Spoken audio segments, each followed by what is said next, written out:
Hi friends, காலையிலேயே lunch எல்லாம் முடிச்சாச்சு. அதுக்கப்புறம் ஆஃப்டர்நூன் கிச்சன் க்ளீனிங் தான் பார்க்க போகிறோம். லன்ச்சு பார்த்திங்கன்னா மட்டன் குழம்பு, மட்டன் வறுவல் மாதிரி வச்சாச்சு. ரசம், சாதம்லாம் வச்சாச்சு. காலையில் ஒரு ரவுண்டு சாப்பாடு வச்சு சாப்பிட்டாச்சு. மதியத்துக்கும் சாதம் வடித்து வச்சாச்சு. பத்தாததுக்கு கொஞ்சமாக குக்கரில் ஊற வச்சு எடுத்து வச்சாச்சு.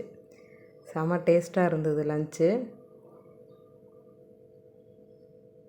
சாப்பாட்டில் பெரட்டி சாப்பிட்ற மாதிரி வறுவல் பண்ணி வச்சாச்சு.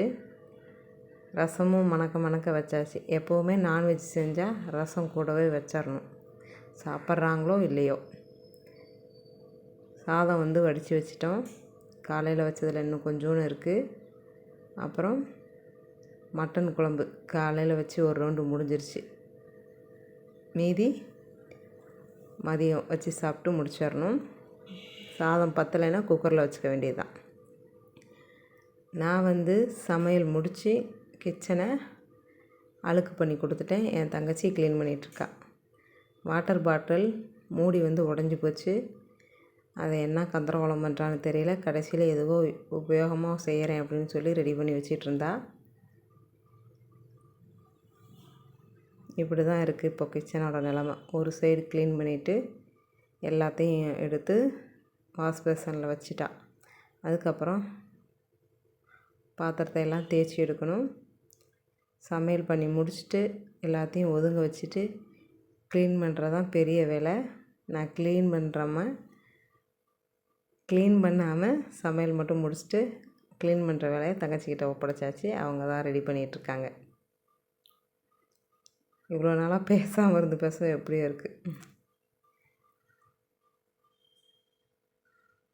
நல்லா க்ளீன் பண்ணி எல்லாத்தையும் வைக்கிற பக்கம் வச்சுட்டாங்க.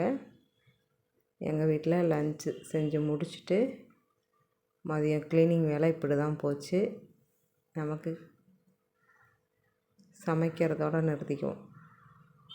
கிச்சன் க்ளீனிங்லாம் பண்ணுறது இப்போ கொஞ்ச நாளாக கிடையாது. என்னப்பா இது கருப்பாக வருது அப்படின்னு கேட்டேன். அது அடி பிடிச்சிருச்சு சாம்பார். அதை அப்படியே தேய்க்கிறாங்க. அதனால தான் இந்த மாதிரி கரையர்னு இருக்குது. எல்லாத்தையும் கழுவி வச்சிட்ருக்காங்க. எப்போ பார்த்தாலும் சமைச்சி முடித்தோன்னே சமையல் மேடையும் கழுவிடுவாங்க. அடுப்பும் நீட்டாக க்ளீன் பண்ணி வச்சுருவாங்க. அதே மாதிரி சிங்கையும் தேய்ச்சி வச்சுருவாங்க. தங்கச்சி வீட்டு கிச்சன் நீட்டாக இப்போ க்ளீனாக ஆயிடுச்சு. தண்ணி போட்டு தொடச்சி கழுவி விட்டதுக்கப்புறம் துணியை வச்சு நீட்டாக தொடச்சி விட்ருவாங்க. அதுக்கப்புறம் காஞ்சதுக்கப்புறம் நீட்டாக இருக்கும் பார்க்குறதுக்கு.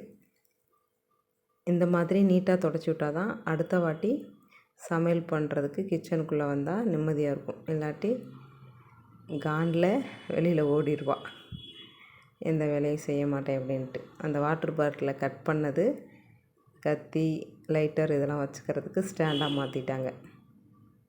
இப்படி தான் கடைசியாக இருக்குது கிச்சன். க்ளீன் பண்ணி வச்சுட்டு மாப் போட்டு தொடச்சி விட்டுட்டாங்க. கிச்சன் க்ளீனிங் முடிஞ்சது. உங்களுக்கு கிச்சன் க்ளீன் பண்ணுறது பிடிக்குமா பிடிக்காதா அப்படின்றத சொல்லுங்கள். நான்வெஜ் சமைச்சி வச்சுட்டு நான் ஒதுங்கிக்கிட்டேன். அக்கா தங்கச்சி க்ளீன் பண்ணி முடிச்சிட்டாங்க. வீடியோ பிடிச்சதுன்னா லைக் பண்ணிவிட்டு சப்ஸ்கிரைப் பண்ணிக்கோங்க.